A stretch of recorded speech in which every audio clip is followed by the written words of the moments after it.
اللہ نے مسلمان قوم کو وہ عزت اور مقام دیا ہے کہ وہ یہ گوارا نہیں کرتا کہ ہم اپنے ماں باپ کو وردھا آشرم میں رکھیں، اولڈ ہاؤس میں رکھیں. ہم توہین سمجھتے ہیں اپنے ماں باپ کو اس جگہ رکھنے کی. جو بھی ہو، جیسا بھی ہو، بیٹا ایک اس کی خدمت کرتا ہے.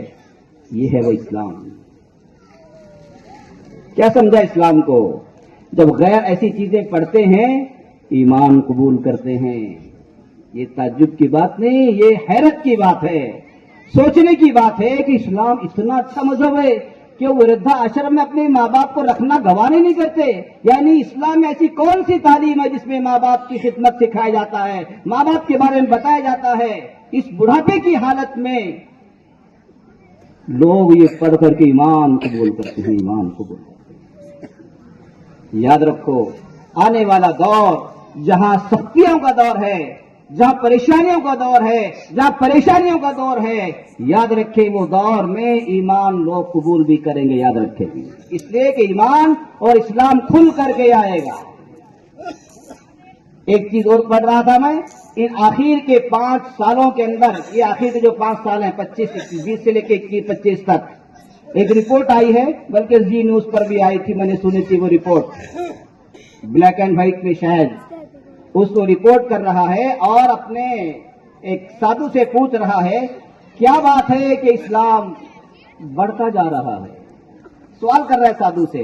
پھر اس نے ایک آنکڑا پیش کیا کہ ان 5 سالوں میں 13 لاکھ لوگوں نے اسلام قبول کیا ہے.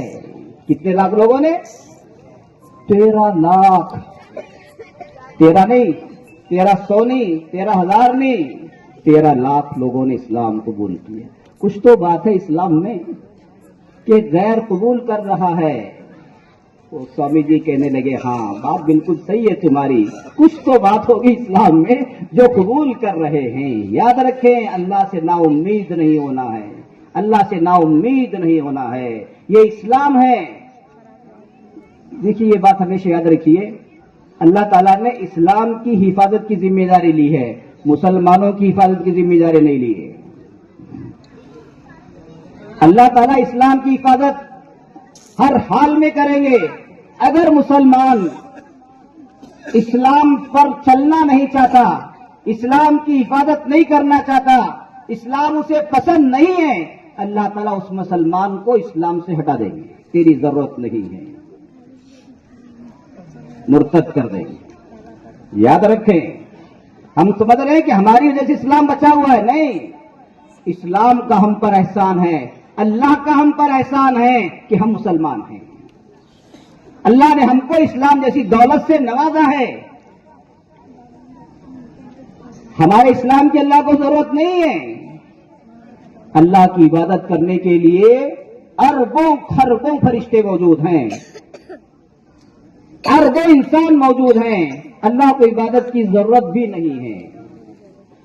اگر پوری دنیا والے اللہ تعالیٰ کو ایک بھی سجدہ نہ کرے تب بھی اللہ کا مقام اور مرتبہ وہی رہے گا جو پہلے سے ہے اور اب تک رہے گا.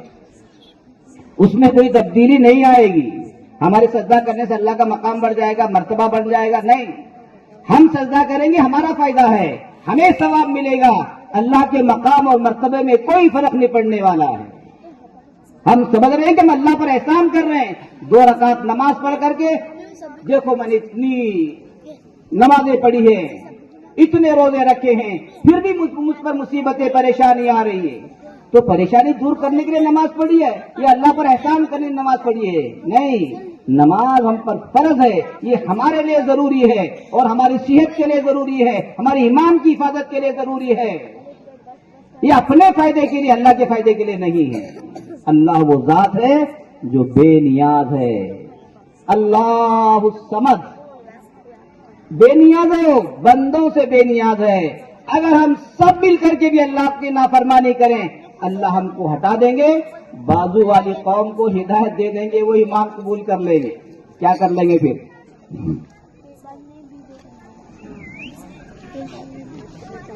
حضرت شاہ ولی اللہ محدث دہلوی رحمۃ اللہ علیہ نے لکھا ہے، ایک وقت آئے گا ہندوستان کے بڑے بڑے لیڈر ایمان قبول کریں گے. اشارہ کر رہا ہوں بس. ایمان ہدایت اللہ کے ہاتھ میں ہے، ہمارے تمہارے ہاتھ میں نہیں ہے. لیکن ہم جس دور سے گزر رہے ہیں یہ دور ہمارے مار کھانے کا دور ہے، اس لیے کہ ہم نفاق کر رہے ہیں، ہم منافق بنے ہوئے ہیں. وہاں جائیں گے تو اس کی بات کریں گے، یہاں آئیں گے تو اس کی بات کریں گے. منافقت کر رہے ہیں ہم لوگ، اور اللہ تعالیٰ منافقوں کو الگ کر دیں گے، ختم کر دیں گے. صرف ایمان والے رہیں گے، صرف ایمان والے. حضرت مہدی علیہ السلام کے ساتھ ہم سمجھ رہے ہیں کہ ہم اللہ پر احسان کر رہے ہیں. 2 رکعت نماز پڑھ کر کے دیکھو میں نے اتنی نمازیں پڑھی ہیں، اتنے روزے رکھے ہیں، پھر بھی مجھ پر مصیبتیں پریشانی آ رہی ہے. تو پریشانی دور کرنے کے لیے نماز پڑھی ہے یا اللہ پر احسان کرنے کے لیے نماز پڑھی ہے؟ نہیں، نماز ہم پر فرض ہے، یہ ہمارے لیے ضروری ہے اور ہماری صحت کے لیے ضروری ہے، ہمارے ایمان کی حفاظت کے لیے ضروری ہے. یہ اپنے فائدے کے لیے، اللہ کے فائدے کے لیے نہیں ہے. اللہ وہ ذات ہے جو بے نیاز ہے. اللہ الصمد بے نیاز ہے، وہ بندوں سے بے نیاز ہے.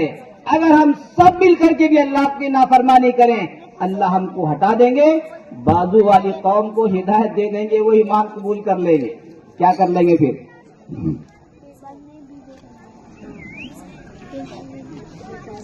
حضرت شاہ ولی اللہ محدث دہلوی رحمۃ اللہ علیہ نے لکھا ہے، ایک وقت آئے گا